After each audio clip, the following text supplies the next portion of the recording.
Ya. Dianggap sebagai kerjaan si Rocky itu tiap hari menghajar kekuasaan. Apa dia nggak kasih solusi? Saya selalu bilang memang ya saya hanya memberi kritik, bukan tugas saya memberi solusi. Kan kita udah gaji menteri bahkan presiden buat cari solusi. 15 tahun saya ngajar di UI dan menolak digaji itu. Dari awal saya nggak suka digaji karena UI yang perlu saya pada waktu itu. Jadi UI minta kalau saya bikin presiden, oke saya ngajar aja. Karena waktu itu saya masih bisa kasih ceramah di luar kan. Sering orang anggap bahwa ini si Rocky Gerung sekarang pengangguran dia. Itu dia nggak punya uang itu. Oh, salah, penganggur artinya nggak punya kerjaan, bukan nggak punya uang. Ya, itu definisi ngaco juga. Tapi orang ingin intip apa sebenarnya yang saya kerjakan sehingga musnya udah lama bangkrut. 6 bulan lalu kan jadi kasus rumah ini karena Sentul City mensomasi saya buat menggusur.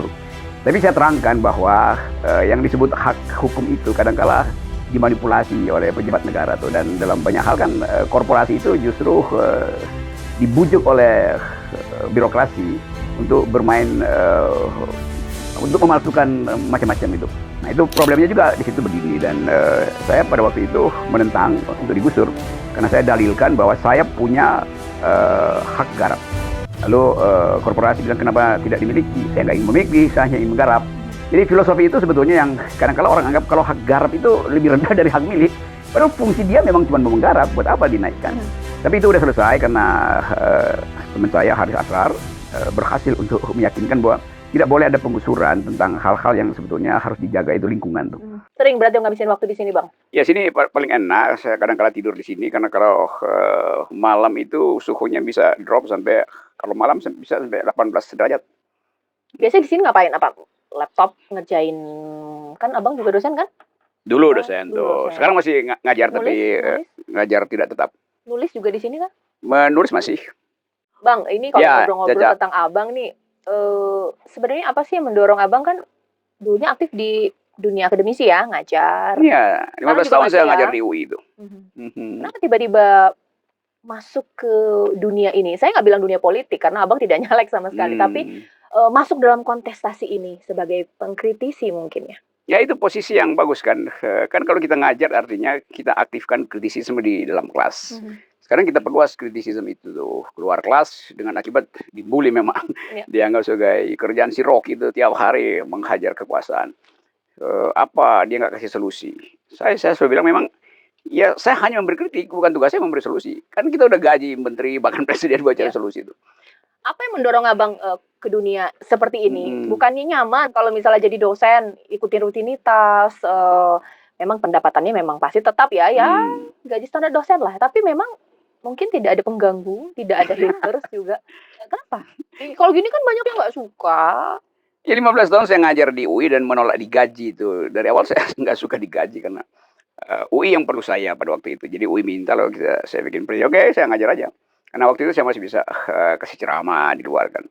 Sering orang anggap bahwa ini si Rocky Gerung sekarang pengangguran dia. Itu dia nggak punya uang itu. Oh, salah, penganggur artinya nggak punya kerjaan, bukan nggak punya uang. Ya, itu definisi ngaco juga. Tapi orang ingin intip apa sebenarnya yang saya kerjakan sehingga musnya udah lama bangkrut. Tapi kalau kita pahami bahwa kebutuhan untuk memberi kritik itu adalah kebutuhan demokrasi, maka harusnya orang hargai memberi kritik. Kan gratisan kan dikasih kritik. Kalau misalnya momentum Abang tiba-tiba booming ini namanya itu sebenarnya tahu nggak sih berawal dari apa sih? Apa mungkin ketika Abang mulai diundang di TV-TV sebagai pengamat, mungkin kemudian dengan pemikiran, atau mungkin Abang memang aku mau keluar untuk menjadi apa penyeimbang gitu dalam pemerintahan sekarang?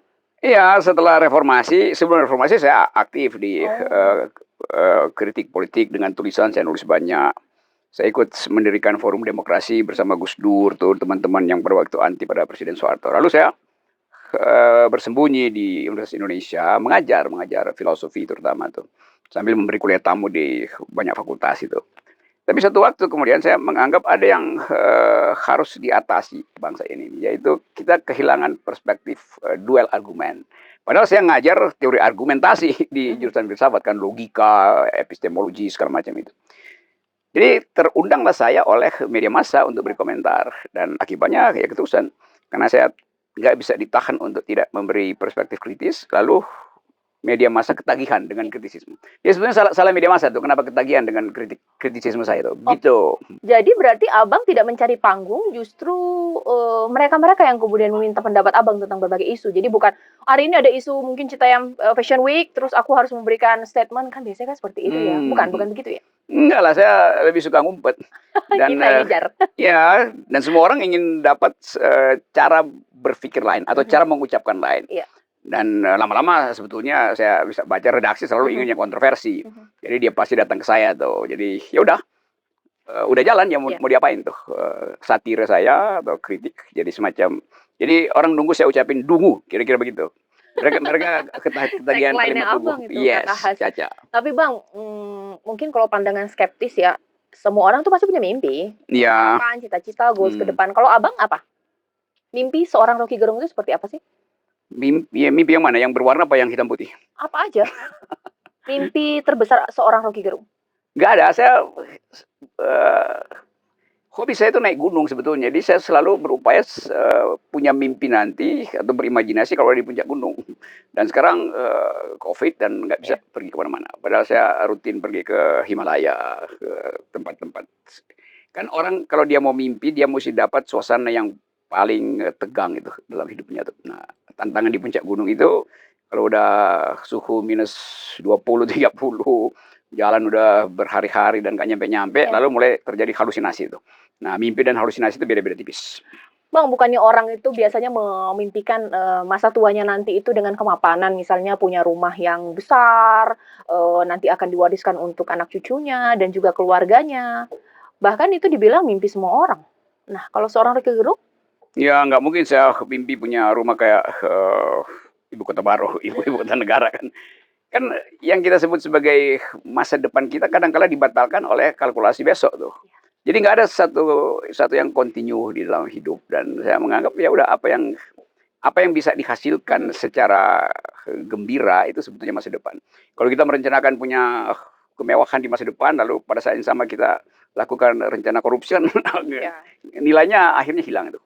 Berarti abang puas nggak sih dengan masa kini seorang Rocky Gerung? Abang saat ini, atau mungkin harusnya ada yang lebih yang aku harus lakukan? Pasti setiap hari kita lakukan yang lebih kan. Tapi merencanakan itu sebetulnya membebani. Saya nggak pernah bikin rencana untuk besok ini harus lebih dari sekarang. Kan naluri kita mengatakan ada yang harus kita tempuh gitu. Dan waktu kita tempuh pasti satu saat kita tiba di persimpangan jalan dan harus memilih itu. Nggak bisa kita diam di situ lalu bingung kan. Nah, memilih itu yang saya sebut kebahagiaan orang ketika dia bisa memilih. Jadi puas ya Bang ya dengan abang saat ini? Ya, ditanya-tanya sama Caca aja saya udah puas. Bisa aja Bang. Ada filosofinya nggak sih Bang ruangan ini? Karena kalau saya lihat ini atasnya anyaman, temboknya ini juga masih mempertahankan tekstur bebatuannya juga, apa ya, originalitasnya itu dijaga ya? Ada filosofinya penghematan sebetulnya.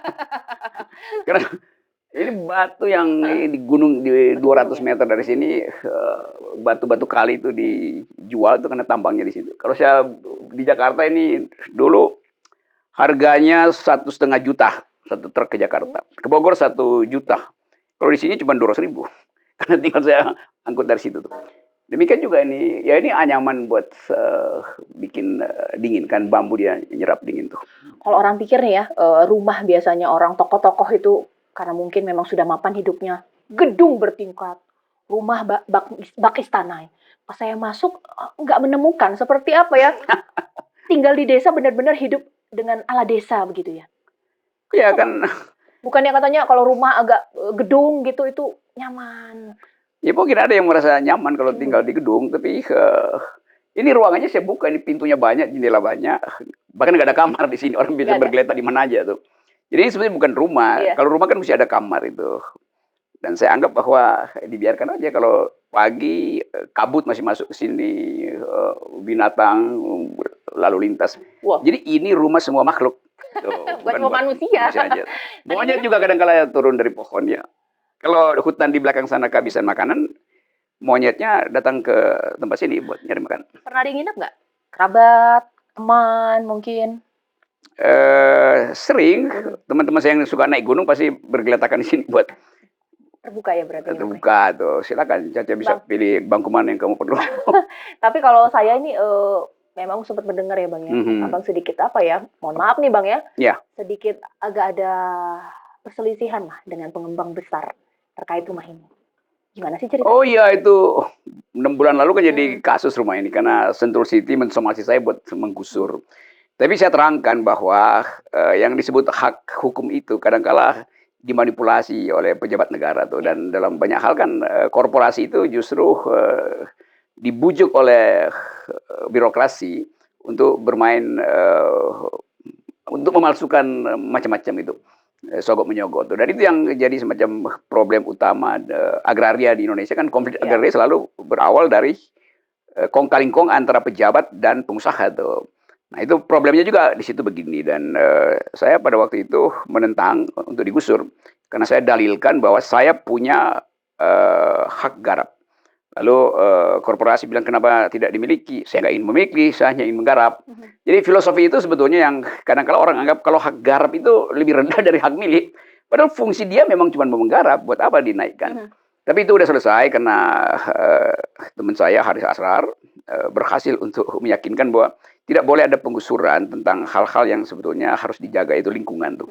Jadi saya dalilkan waktu itu, saya di bawah sini ada 160 kepala keluarga yang udah berpuluh tahun, dari tahun 60 mungkin, bahkan lebih dari itu, bermukim di situ. Jadi pemukiman itu kan hak asasi manusia tuh. Tidak boleh kapital itu tiba-tiba datang untuk menggusur. Nah itu sebetulnya yang kita lagi pastikan, terutama di era kepemimpinan Pak Jokowi kan. Pak Jokowi bagi-bagi sertifikat kan. Padahal sebetulnya bukan sertifikat yang mesti dibagi, tanahnya yang mesti dibagi. Baru dikasih sertifikat gitu. Tapi itu soal peka lah. Kita ngomong yang nggak peka aja. Oke Bang, mungkin gini ya, mengingat mungkin para rock friends sih istilahnya. paham ya bahwa konflik tanah, konflik lahan ini sensitif. Banyak masyarakat yang nggak akan bisa menang kalau misalnya sama pengembang yang besar. Kalaupun mereka tarung di pengadilan, udah kalah duluan. Karena biasanya pengembang ini bawa selusin pengacara. Ya kalah lah mungkin masyarakat. Nah, punya pesan nggak sih Bang? Iya, pesan saya, pengembang itu punya hak untuk mengeksploitasi atau mengeksplorasi lahan. Tapi ada fasilitas etis yang kita sebut hak lingkungan untuk tidak diganggu gugat tuh. Hak pohon cemara untuk tetap hijau, hak burung untuk bersarang di pucuk-pucuk cemara, hak angin untuk berdesir di kaki-kaki pohon cemara tuh, hak cacing untuk berubah di cemara. Jadi satu pohon cemara itu dia melindungi banyak hak di situ. Kalau satu pohon cemara dipotong, bukan pohon cemaranya aja yang tumbang, tapi juga sarang burung, cacing tanah yang menyuburkan tanah itu. Lalu pohon itu kan juga sungai kecil kan. Ada kapiler di situ. Air tanah naik ke pucuk pohon melalui kapiler di batang, lalu mengalami fotosintesis, karbonnya diproduksi. Sisanya adalah embun yang nanti besok pagi diuapkan kembali oleh matahari. Jadi keindahan itu yang kadangkala tidak masuk dalam kalkulasi para korporasi kan itu. Nah, lebih berbahaya lagi, korporasi ini hanya berani untuk menggusur kalau ada backup dari kekuasaan kan. Kan itu intinya tuh. Jadi sebetulnya intinya bukan pada korporasi, tapi kekuasaan yang bermain-main untuk dapat keuntungan dengan menggusur lahan. Jadi di belakang aksi korporasi pasti ada aksi kekuasaan.